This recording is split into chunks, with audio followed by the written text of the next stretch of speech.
Hi guys! Kamusta kayo? I hope you're having your great weekend.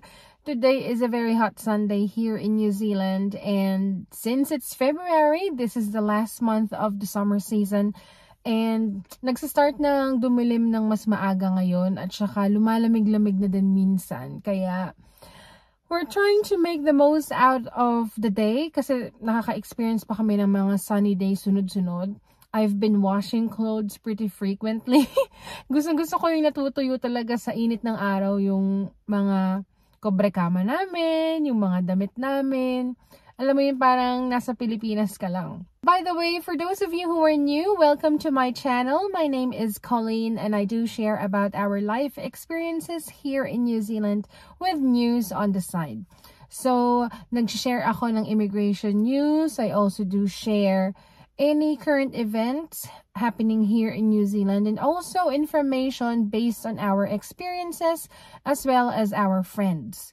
Nagbe-base ako sa own understanding ko from the different legitimate websites such as Immigration New Zealand's website when sharing news sa inyong lahat. Hindi po ako immigration advisor, lawyer, nor connected with any agency or organization who provides these services. Isa lang po akong mamamayan at nagbabahagi lang din po ako ng aking mga naranasan at nararanasan dito sa New Zealand.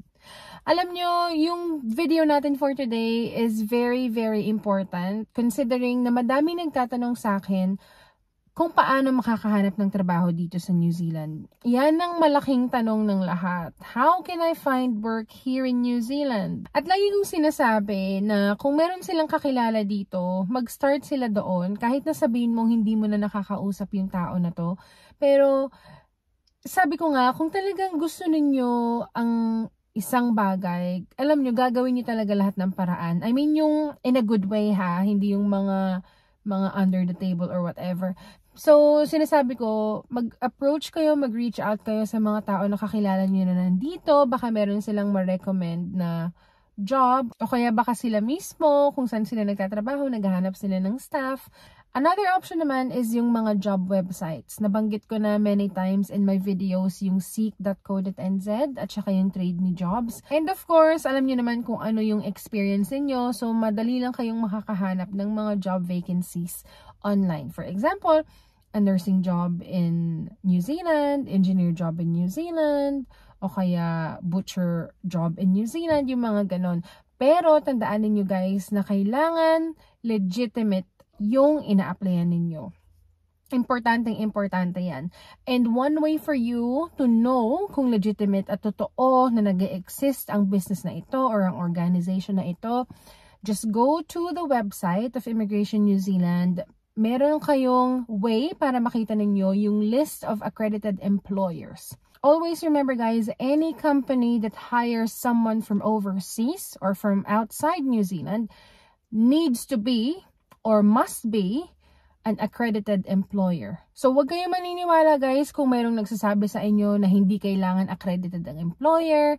Kailangan accredited po ang employer ninyo bago sila makapag-hire ng any migrant from overseas. Kasi merong prosesong pinagdadaanan yan guys. At importante na ang kumpanya na a-applyan ninyo ay dumaan sa tamang proseso dito pa lang sa New Zealand. Kasi iniingatan ng immigration ang mga taong nag-a-apply papunta dito. Of course, ayaw nila yung mga scam at ayaw nila yung mga trafficking. Ano nga bang pag-uusapan natin ngayon guys? So, for today, I'll be sharing with you this post that Immigration New Zealand uploaded sa website nila back on Valentine's Day. And the topic is about scams. Madaming gustong magpunta dito sa New Zealand, madaming nagtatanong paano sila makakapagtrabaho dito. Eto guys, kailangan muna ninyong malaman na alam nyo na legitimate yung ina-applyan ninyo na trabaho. Na hindi kayo naloloko, na hindi kayo nasa scam. Kasi alam ko naman guys, everything that we've earned it out of hard work. Diba? Ayaw naman natin na masayang lang yung pera na pinababayad natin sa agency na fake pala or scam pala. Another thing na kailangan ninyong malaman guys, para hindi kayo masascam, you need to follow your gut feeling. Alam niyo yung minsan kasi parang meron kayong pagdududa kapag nakita niyo yung post o kaya kapag may ad kayo na nakita. Tapos parang, totoo ba to? Ganyan. Diba? I mean, it's not just in job hunting, pero kahit na yung mga businesses or kahit na yung mga bagay na, yung mga ina-advertise, diba? Yung mga parang, pag ininom mo to, sa sexy ka, mga ganyan. O kaya kapag sinuot mo to, liliit yung bewang mo ng ilang inches, mga ganyan. So, wag kayong magpapascam, guys. Always yun yung tandaan to follow your gut feeling, and dapat hindi kayo maglalabas ng pera kapag mag-a-apply kayo dito sa New Zealand. According to the post, hindi daw naniningil lang kahit anong agency kapag nagpapadala ng tao dito sa New Zealand to work. So, tandaan niyo yan, guys. Alam niyo naman, money makes the world go round, pero wag tayong magpapaikot. Also, if the ad seems to be too good to be true, yung parang hindi ka panipaniwala, well, medyo magduda ka na. Alam mo yun, medyo mag-isip ka na parang, tama bang mag-a-apply ako dito? Tama bang papasukan ko to? Ganyan. Kasi, most probably, scam yun. Kaya importante, guys, na magbabasa kayo, magre-research kayo, pupunta kayo sa mga website para makita ninyo at magkaroon kayo ng idea kung magkano ba yung in-earn ng employee na ganito yung role. Kunyari, caregiver. Magkano nga ba yung sinasahod ng caregiver dito sa New Zealand? Mamaya baka may nakita kayong post, tapos ina-offeran kayo ng $35 per hour. Mag-isip ka na kasi usually hindi talaga $35 per hour yung sweldo ng mga caregiver dito kasi meron silang sinusundan na pay equity. So yung mga ganun, guys, yung parang feeling ninyo medyo may pagka-imposible, magduda na kayo, guys. Huwag nyo nang i-push pa.